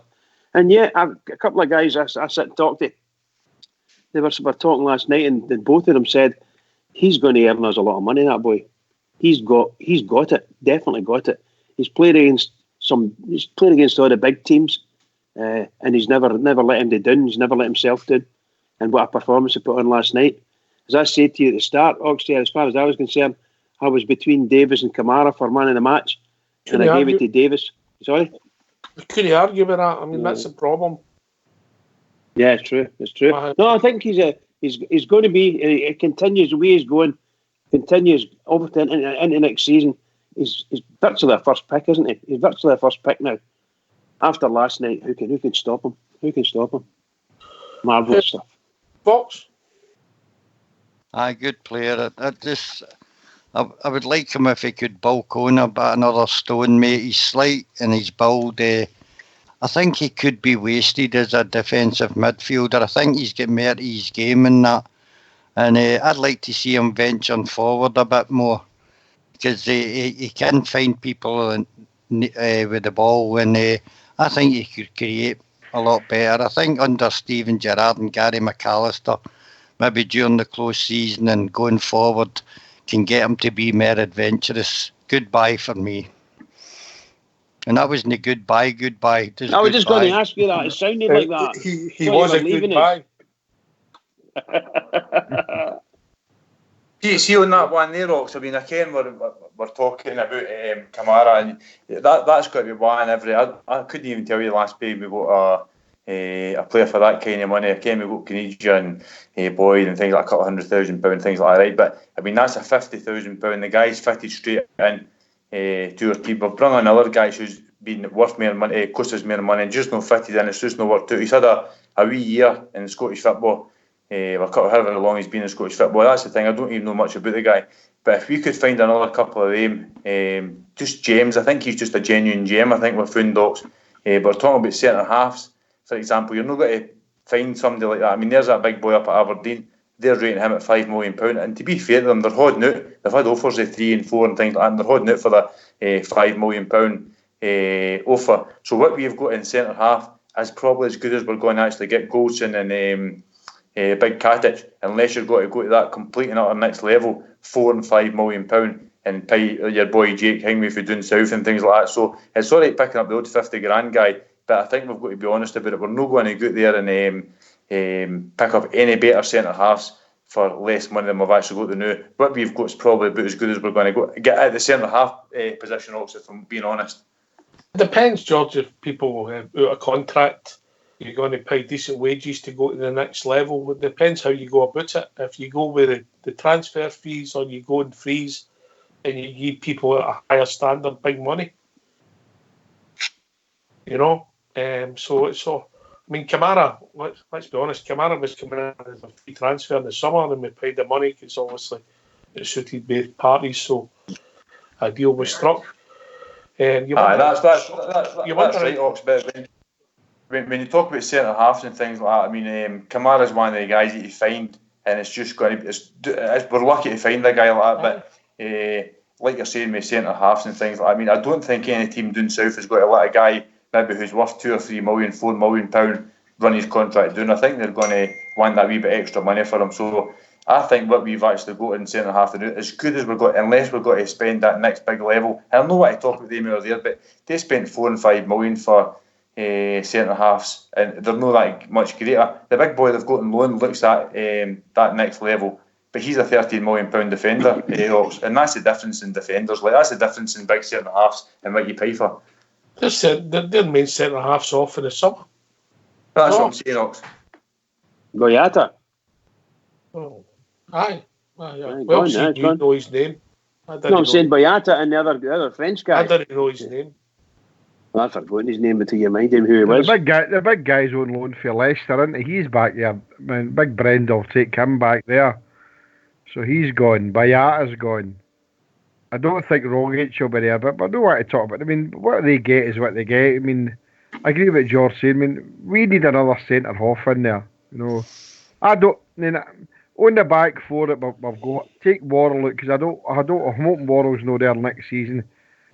I still and I'm talk about pissing on somebody's leg and all that, but I wouldn't keep Tavernier. I think Tavernier. No, honestly, I think he flatters to deceive. You're going to get a ban hammer, Jimmy. He had a great game last night, but many great games as he played the whole season. He's not more than MDLs. But I mean, look, for me, he's no the finished article. You know, he can't defend to save himself. He had a good game last night, and I've got to give him credit for that. But he doesn't always play like that. He was just, up until that pass, he was the second best player on the park on Sunday. I'm not disagreed with that, but it's not as if he's like that every week. We've sat in here many a night and we're like, Tavernier again. I mean, he's crossing the ball, his free kicks, his corner kick. It's frustrating at times. It's frustrating. So for me, you know, there's better right backs out there. Certainly not a better right back in Scotland. I've got to agree, and that just shows you how bad it is. But for me, I don't know what Barisic is going to be doing next season, but he's not got the heart for me. So we're looking for somebody there for that position. And obviously we'll get Katic and Goldson. I think Goldson will come good. I think they are not having as many games as he has this season, obviously because of his illness. And I think that was his stumbling block a lot of times this season. But come next season, I think he'll be a crack player. But I still stick to it. I still think that Tavernier's still got a lot to prove to me. It's all right saying he was good last night, it was good this game and that, but as a Rangers fan, I'm looking for my team to be good every week, and Tavernier isn't he? Well, I would say I don't think he's a natural captain. If you like, I think he seems a bit quiet on the park. You see him talking, but you don't see him as maybe getting too involved. But I think we need to watch him. I mean, I know there's flaws in Tav's game, but you might not know what you've got. It's not there, mate. Fox. He's fainted. He's fainted with Jimmy slagging.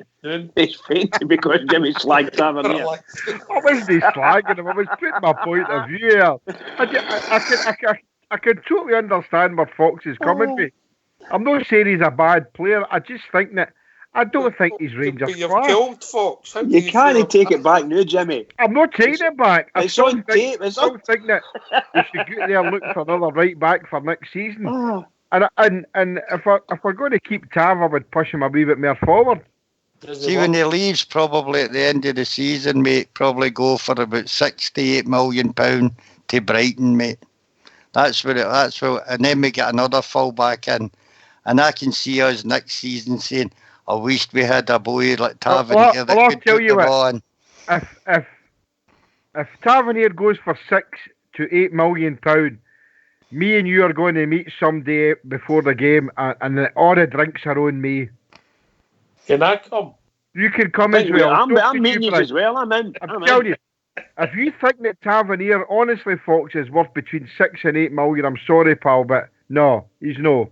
I look forward to the drink, Jimmy. Well, I'll tell Anyway, you. can I go Hold back on, Jimmy. to Hold on, Kamara? Jimmy. Hold on, Jimmy. Can I go back to Kamara and Yes. signing people for Scotland, mate? I think it's quite a good option for Rangers. Like Kamara gets a season behind him with Dundee. We know these clubs only offer players maybe short-term contracts, maybe a year, maybe 2 years at the most.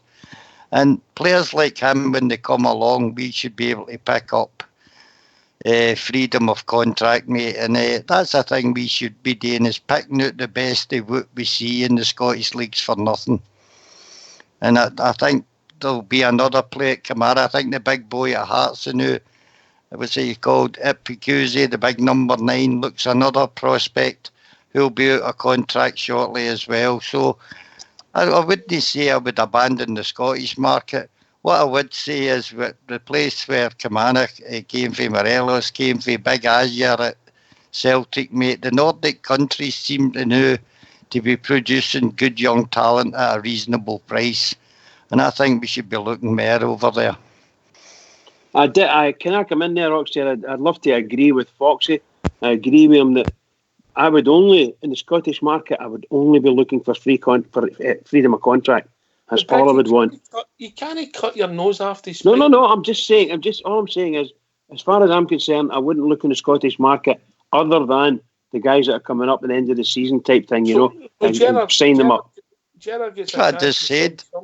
I'm saying that. I'm agreeing with you. But other than that, I wouldn't look at the Scottish market at all. So Gerrard could gets a help it. chance to sign somebody in January, say for £250,000 he thinks is going to help our team. So you think, oh, we'll not do that, we'll wait till the summer. No. I'm not You saying can't anything have at all. I'll agree. I've told you before, the manager's done it. He's done it with Kamara, and he'll do it again for sure. He's not going to listen to what I've got to say. It's my preference that we don't give anybody in Scotland any money wherever possible. But the manager might go out tomorrow and buy McKenna. I don't know. You know what I mean? He might go out and spend the money there. That's up to him. Personally speaking, I would not, as a Rangers fan, and the way I feel, I would not give them a brown penny to because of what's happened to us. I just wouldn't. But I know what you're saying. I know we did that with Kamara and that, but I think we've got to get out. But two of the players I would love to see at Ibrox next season, and one of them that Fox mentioned, I'd like to see Ikapizu there. I think he's a cracking big player. My type of a striker, big bustling centre forward, I like that. And it's gathered momentum with Greg Stewart, who's 3 goals he scored. 3 goals a Hearts centre forward scored. I was just going to ask I think if he you. came to Ibrox, but maybe he'd enhance that for Bridge. Sorry, get his all wrong there. Oxford. 3 goals he scored. By the way, I've been told that some boots turned up at Auchenhow with the initials GS on them. Oh no! So you think he's going to make it there then? Do you think so? Who? Greg Stewart. I never said it was Greg Stewart, did I? It's a big sewer. That's his initials. Graham Shinnie. I never said it was Graham Shinnie as well. Oh, I never did thought he of say that, either? actually. How could it be Graham Shinnie when you said Yeah, GS? it's a GS. Jay. GS. G for George. G for Glasgow. Which is Graham Shinnie then. And so it's Greg Stewart as well. Greg Stewart. What about George Suter? George Suter. I don't know if there is a George Suter, but there you go. That was wee Doddy. Wee Doddy was, so he was. Yep. Maybe Graham Souness is coming back. Go on yourself, Oxnard. Go on yourself, pal. No, I must admit, I still feel the same. I think there's a whole different world down there in the English divisions, provided we go in at the right levels, and I'm sure we can pick up a few. I'm sure we can. You might have to then spend 750,000 for the same standards you could get for somebody you could get for 150 in Scotland. Yep. You're right. That's a possibility. It's a possibility. And yes, I'm under no illusions. I would still rather do it that way. That's more important. So you'd rather give £600,000 away for somebody that's the same standard? It's not a case of rather giving it away. I'd rather not giving it to anyone else. The money, whatever money that is. I understand your logic about not giving the clubs money, but I can't see how we'd want to cut off for in those to spite their face. No, obviously, the manager and the sort of finances guys will say the same thing as you. So, if they're the same quality guy, we'll get them up here. And that I would have to accept that, of course. It's only my preference. I would much rather see us going down there and spending the money down there. I don't care who's in Scotland. If we're going into an open market to buy people, I'd rather go in England and buy it. Somebody help me with his rationale if it's you're just paying more money for the same standard, George. What about John McGinn, Bridge, who left Hibs there, and now they're reckoning he's going to move for £25 million for Aston Villa. I saw that. But I don't know if that's. I don't know who's come up with that figure. And obviously, people like you and I would wonder, how on earth can it be that when they only cost, what would they pay, 4 million or 3 million or something for him? They would think worth that. It was too much for Celtic anyway, Well, that's what I'm saying, but all of a sudden, not even 3/4 of a season is gone, and he's worth what? Supposedly, somebody's going to come in and buy him for 25 million.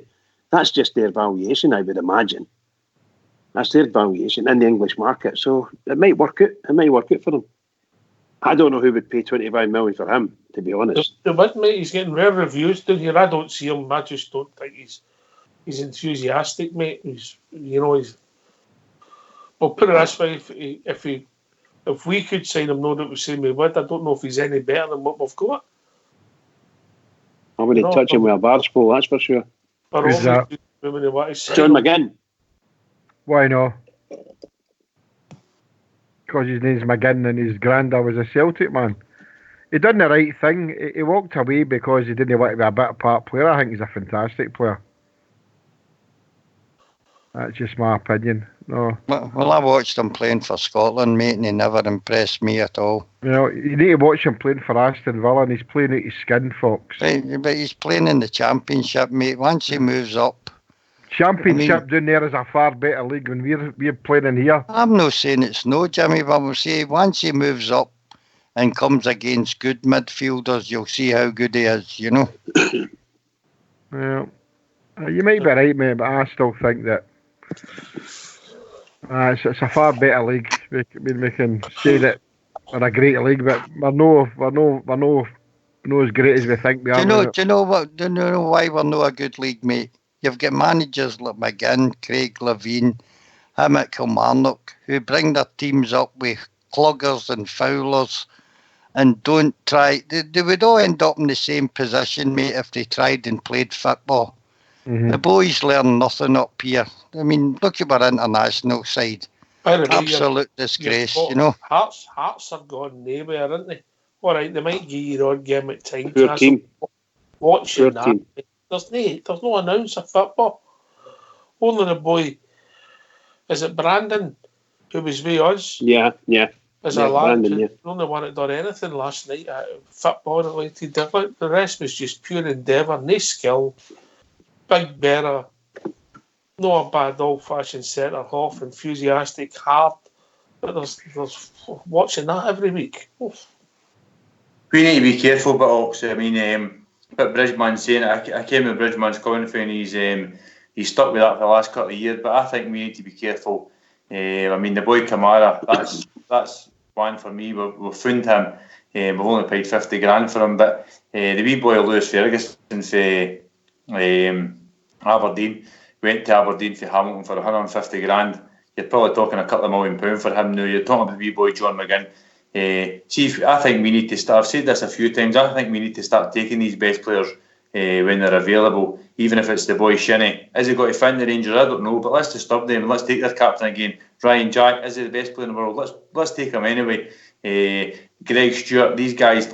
I think we should just take them, because see if it didn't work out, they've cost us buttons and we can send them back down south on loan and then maybe sell them for the same amount of money in a couple of years' time. But we maybe get the old gem out of these guys.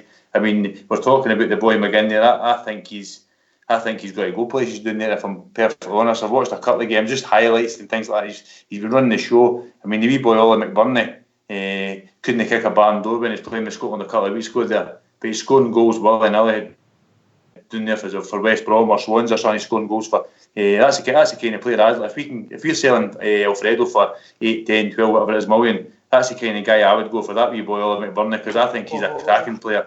And he probably cost about 4 or 5 million. Well, George, I've watched him a few times, hoping I see some ability there, and the boy can score the odd goal, but can he trap a bag of men? He's scoring goals, Ox. That's the thing. I mean, he's scoring goals. I don't know what it is up here. I mean, there's Waghorn down there scoring goals. Couldn't kick a barn door up here. I don't know what it is. Joe Garner scoring goals. He scored a hat trick, Waghorn, on the weekend there. 2 penalties, and it was his first. When he scored his first goal, it was his first goal in 8 games. He scored a few goals this season, but as you know, he scored a few. He left us for 850 grand off. We made 500,000 on him or something.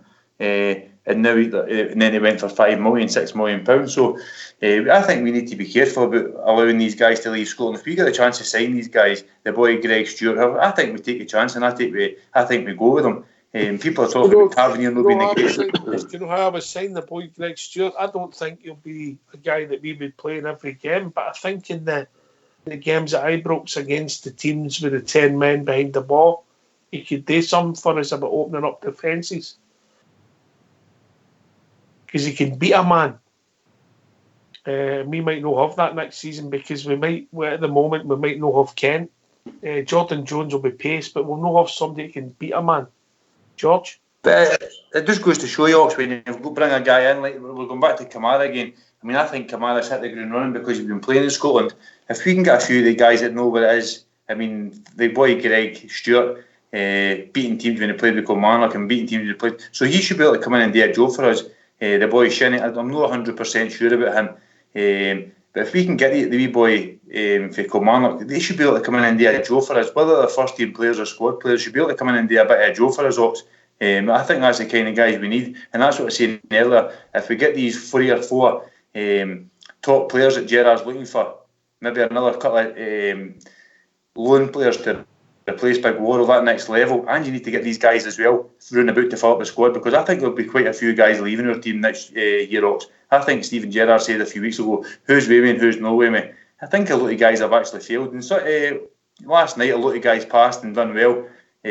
Saturday, like you said, half time on Saturday and most of the game yesterday, they've done really well, but there's been games where we've been let down, Ox, with a lot of guys in our team, and folk are going on about Tavernier. Tavernier's not the problem, Big Warrell's not the problem. It's guys who are actually our players who's maybe not been up for the battle. I think we need to replace the guys, and that's where maybe the Greg Stewart and the wee boy for Kilmarnock and these guys maybe come in, Ox, and do a job every couple of weeks for us. Can I ask you, George, if you get a chance, have a wee look at the highlights of the Kilmarnock, who the hell were they playing again? Hibs, wasn't it? Kilmarnock Hibs game last night, and you'll see that Jordan Jones, I thought there was a couple of chances in there that he created. He played left wing, right wing, left wing, right wing, kept swapping about. I thought he'd the wee bit that I saw, George, he looked quite good. Brought a marvellous save from their keeper. Wonderful save. Great shot, great move altogether. Smashing shot by him, and the goalkeeper made a lovely save. And another couple of times he put some lovely crosses in. So I think he is not a bad player. I said this a couple of weeks ago. I'm looking forward to seeing him. We've got him for free, and I'd love to see him. I don't know whether because we're losing Ryan Kent, the thought process was we'll get somebody who can play out in the left. but he can play left, and I saw him last night. He played both left and right. So, it looks like a smashing wee player. So it looks like a good deal for us, to be honest. But we'll not know until we see him.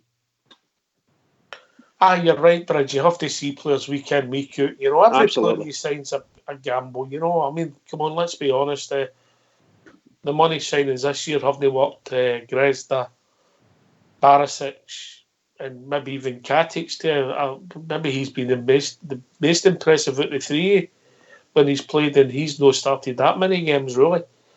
So I feel disappointed that Katic hasn't made it. Maybe it's the managers.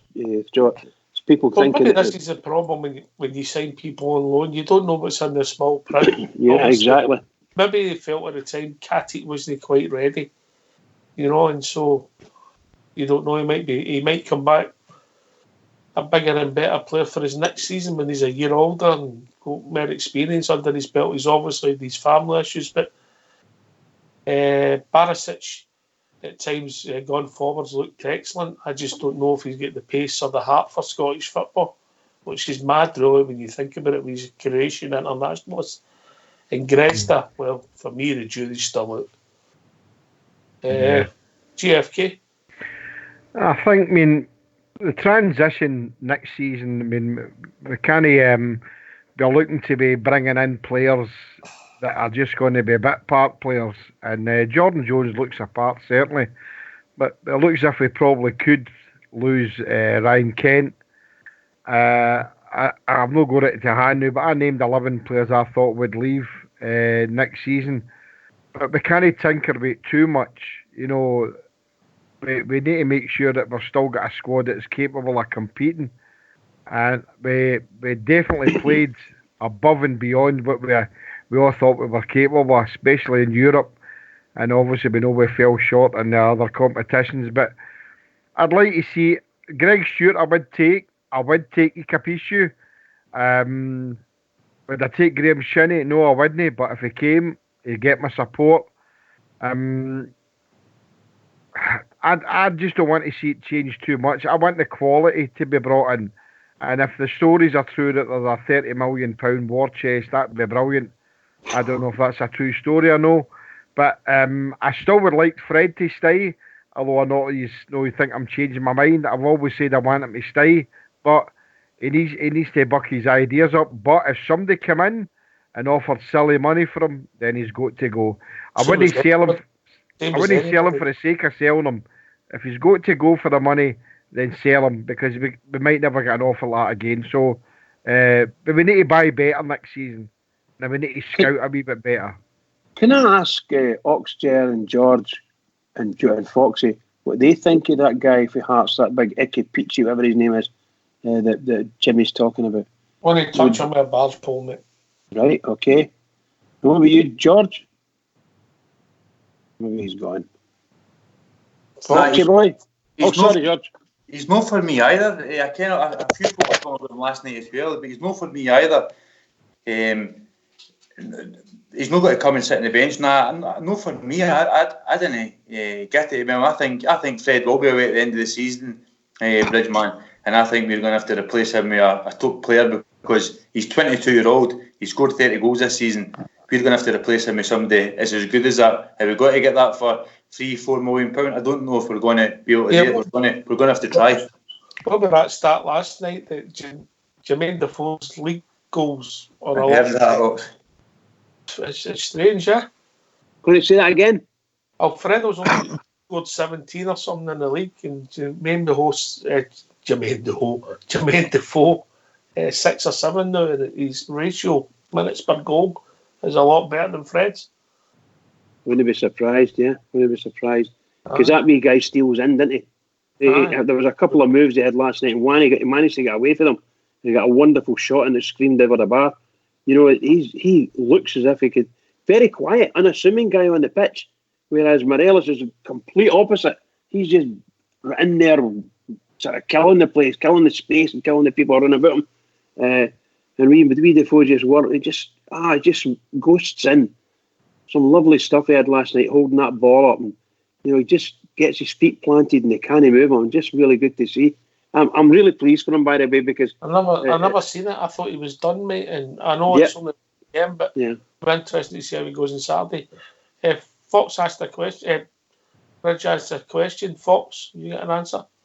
I haven't. I just know he's coming out. I think his contract's up at the end of the season. Not even 100% sure on that. He's a big, strong boy. Suits the Hearts team while you're playing it because they just bang it forward to him all the time. Whether he would suit the sort of football that we're playing, I don't know, mate. If you're getting him for nothing, it's no a big gamble, you know. Craig Stewart, I'll be honest with you, I kind of liked him. I liked the way he played, but they stuck him out in the wing at Kilmarnock, and I don't think he was quite as effective as he would be in the centre. He could be a number 10, couldn't he? He could be a number 10. I'll tell you who I would like to have seen. I've said it before. The four up front with Morelos in that number 10 shirt, where defenders would need to come out of position to mark him, mate. Because Alfredo's no slow in getting into the box, mate, and he'll take a shot, etc. I find that he gets into trouble, mate, because it's a constant fouling on him, and that's just that he just can't seem to hold his temper, you know. So you would take Greg Stewart then? I would take Greg Stewart in Candias' place, mate. Right.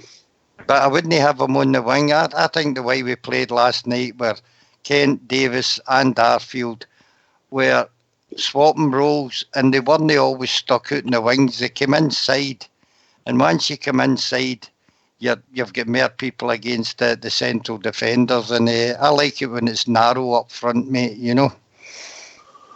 Yeah. See with the way I'll go to JFK with that question as well, because obviously he's got a different opinion. But see, you're right about they're big defenders, mate. For that first half an hour, they were mesmerised because it was so quick, tight in the box. We've not played like that often enough for me, you know. JFK, and you come with Bridges question. But you capisce? You're in the. Well, I'm the same as Fox. If we got him for nothing, I would take him. I think he's worth a try. I mean, I've always said on here, I'm a big fan of the big bustling centre forward, and it's a different option that you've got. You know, I don't want to. I'm not saying about playing high balls all the time, but it's a different option you've got. You know, we're having a big centre forward like that, and we've had them in the past. I know we've got Big Laugh there, but he's flatter to deceive. No, but that's what I'm saying. He's never that type of player. So, I mean, if he's for nothing, why not give him me a run? Greg Stewart, I'm a big fan of Greg Stewart. I'd love to see him at Ibrox, definitely. The football we played last night on the carpet and that, it was nice to watch, and they couldn't cope with that, you know, because they're a big bustling team. So, I'm not, as I say, I don't want to be bringing a player in just for the sake of saying we need that centre forward. If he enhances the team, then I would love to see a player like that come to Ibrox. But if it's not to be, it's not to be. But I'm still a fan of that. I'm a fan of players like Alfredo and Defoe. I love the way, especially Alfredo, with the way he plays off the cuff at times, you know, and he's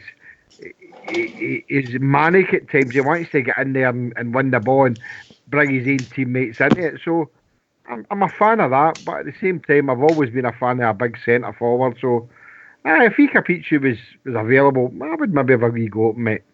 All right, it'd be interesting to see. I'm sure we're in for an interesting summer. I don't know if the volume will be the same as it's been the last maybe couple of years, but guys like Herrera are moving into the last year of their contract.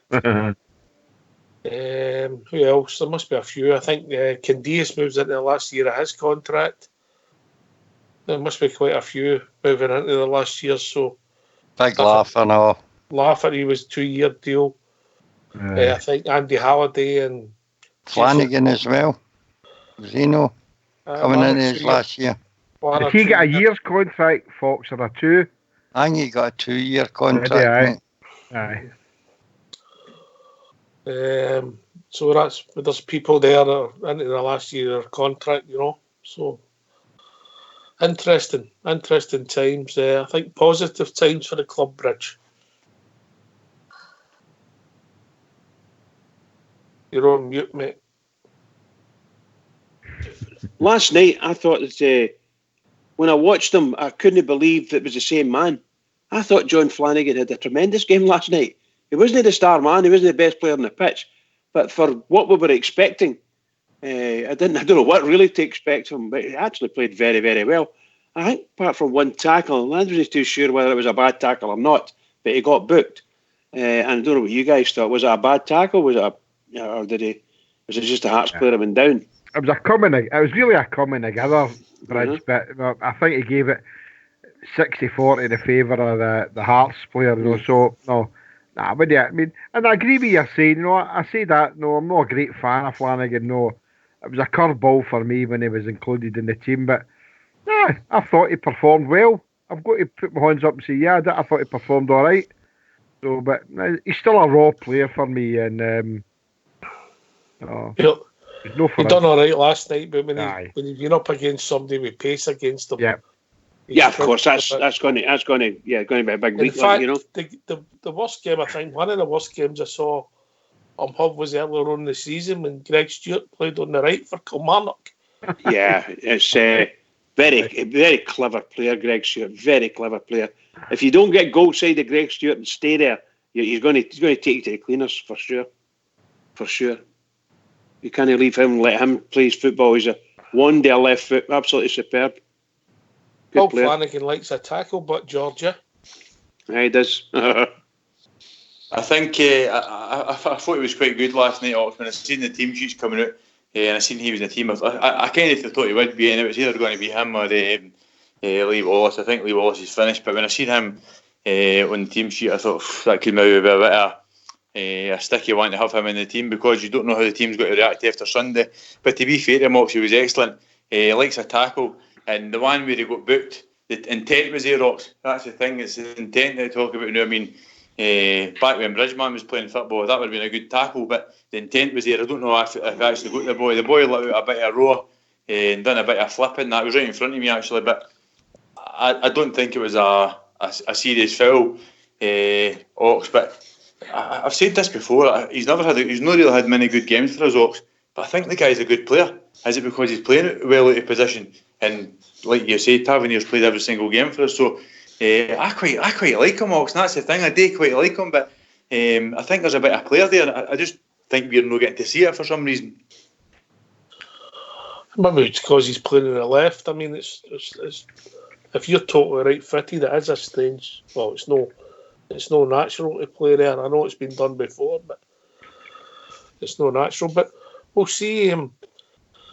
He did do well last night, Ox. He done all right. I mean, obviously, I forgot about Lee Wallace. Lee Wallace's contract's up at the end of the season. He'll be still one of our mid to top earners, I would imagine. So that'll free up some money, you know. So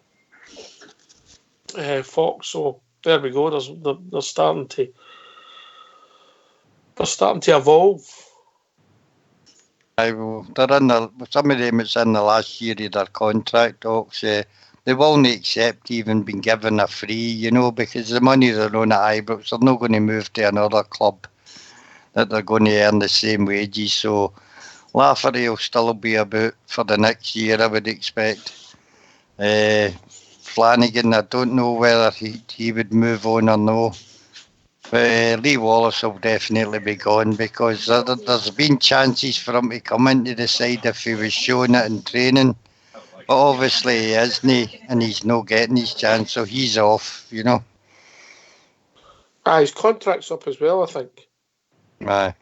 You know, so that's the start of the budget. There's your spare cash when who's off, you know, and hopefully we maybe get somebody to buy Herrera GFK, or 20 million maybe.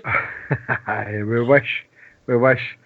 I mean, Fox is right. I mean, there's a few. Graham Dorrance will obviously go as well. You know, we'll probably see maybe upwards of maybe about 200, 300, 400,000 £400,000 a week, when letting a lot of players go and a lot of other things. You know, so I mean, do that again. Sorry, I've got a caller on the phone. I know it's late for him coming in, but if you want to take him, Ox. All right, evening caller. Hi, Ox. It's Old Bear here. How we doing, mate? Hello, Albert. No bad, no bad. Hi, folks. How you doing, Paul? Jim, how you doing, Paul? All right, Paul. I've marked down here 19 players that could go this season, at the end of the season. Give us them all, Bert. Give us them. Right. You don't Have you jump got at your Bridgman feet. in there? I've got the sell. I've got a list for sale, and I've got a list for release. Right, My on sell you go. ones, and I'll give you the reason for the sell ones in a minute. Morales, Tav, Jack, Fodds, Rossiter, Candace, Lafferty, Flanagan. The release: Holt, Dodo, Defoe, Davis, Worrell, Macaulay, Hodgson, Koulibaly, Dorns, Herrera, Wallace. That's 19 players, guys. Out of the 19 players, by the way, I've put down the ones to sell, how much I think you would get from. Morales, I think you'll get between 10 and 15. Tav between 6 and 10. Jack between 2 and 3. Fodds, $500,000, $1 million. Rossiter, $500,000. Candace, $500,000, $1 million. Laugh, $500,000, $1 million. And Flanagan, $500,000, $1 million. Which comes to the low end, it is 20 million. The top end is 32 million. That's what you can generate, mate. Can you just mention that tab figure again for JFK? 6 to 10. No chance. Telling you, no bother, man. The boy's a class. He's a class act. He's a decent defender, Bear, but he's not a class act, mate. He is going forward, Jimmy. You got to admit, there's nobody better in Scotland, and I've not seen any better. And I've not seen anybody better in the Championship either down there. Yeah, well. Oh, Bear, can I just say, have you been watching? Have you not watched Lustig at Celtic? There, have you not watched him? Is he not better right back in that Tavernier? I'm telling you, see that trumpet plays. He's a benefit for us, that you. Oh, well, that's a wind up. Just getting you on, pal. And by the way, that leaves you a squad of McGregor, that boy that they signed, that other goalkeeper, I can't remember his name. Paulson, Goldsick, Katic, Barisic, Arfield, Kamara, McCory, Hardy, Rudden, Docherty, Middleton, Gresder, Kent, if he can get Kent back as Hardy, Murphy, and Jones. So far, And don't forget our loan players, the players that we've got out. They'll be coming. I've already included them in. Hardy, have you got Hardy in that? I never heard Hardy. Sorry. Aye, he's there. Oh, no, That's the squad you would keep. And add 4 or 5 quality players to that squad. Would you get rid of Jack? Can I ask you one thing? Oh, Bear, there's a favour. See that list? Come in at 9:15 tomorrow night because there's a lot of mileage in that conversation. Absolutely, if we could. Aye, no bother. Could you post it out to Rangers Radio? Could you send that valuation to Tav to an address in Orlando and an address in Knightswood? Yeah. No Bear wants to come out for a swallow. It's only opinions, guys, isn't it? It's only an opinion. It's only opinions. You're right. This free bar's getting bigger and bigger. JFK on I it. tell you, JFK, you have no idea. There are hundreds of people in the lobby all Tell wanting to them come out all with us that welcome. night. Tell them are all welcome. Meet If at the JFK bistro. is paying for a drink, PFG. No, you want to meet for a drink. Aye, meet in the bistro and then we'll all go for a baby. Aye, that's good. Aye, good stuff. Everybody in the lobby. I love it. I mean, there's some people in there, obviously, Albert, you've said that some people would keep that, but it's all about opinions, eh? You're thinking that we can get better quality. Oh, yeah, I was looking at it last night, Defoe and Davis. Up until last night, I had them on my release one, and then last night you're looking going, if you play like that, well, obviously you'd want to keep these. But if we're going to get the games out of them when it matters, I mean, you can say what he's. I tell you what I done yesterday. You'll not believe this. I walked into that bookies before I went down to Ibrox and stuck 20 quid on Rangers to win the league at 33-1. Wow! Yesterday. Aye, yesterday. Wow! Just I'm not getting the league up, by the way. See that mob over there, the child molester. See that brigade? They're struggling. Don't let them the kids on. They're struggling. I know they only need one. If we won't win on Saturday and they win on Saturday, that's it done. I know that. But if they lose points before we get into that last 5, put it this way, see they lose, they'll get beaten Saturday, get into the last 5. All you need to do is 4 draws and we win, we beat them. And that's your 11 points, I'm telling you. Oh, he's optimistic. Anyway, keep it going. Keep it going. You'll do for me, mate. Just a pity we hadn't won. Right enough, absolutely. Just a pity we hadn't won on Sunday because I think the pressure on Lennon would have. I reckon he was the support would have. By the way, I have to say again, we weren't far away. We weren't far away. Do you hope he gets the job next year, Albert Lennon?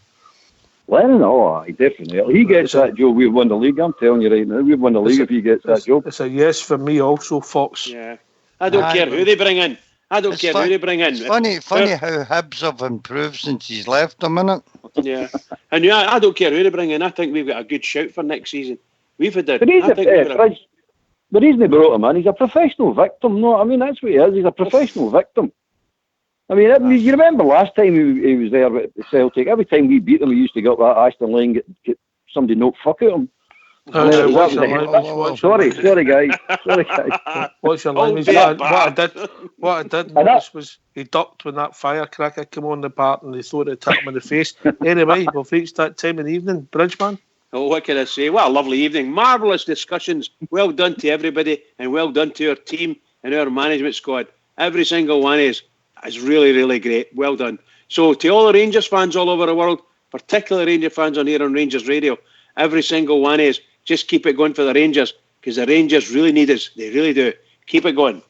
You hear thanks to Old Bear, Bridgeman, Fox, George Logan, JFK, and of course Old School Blue in the background doing the technicals.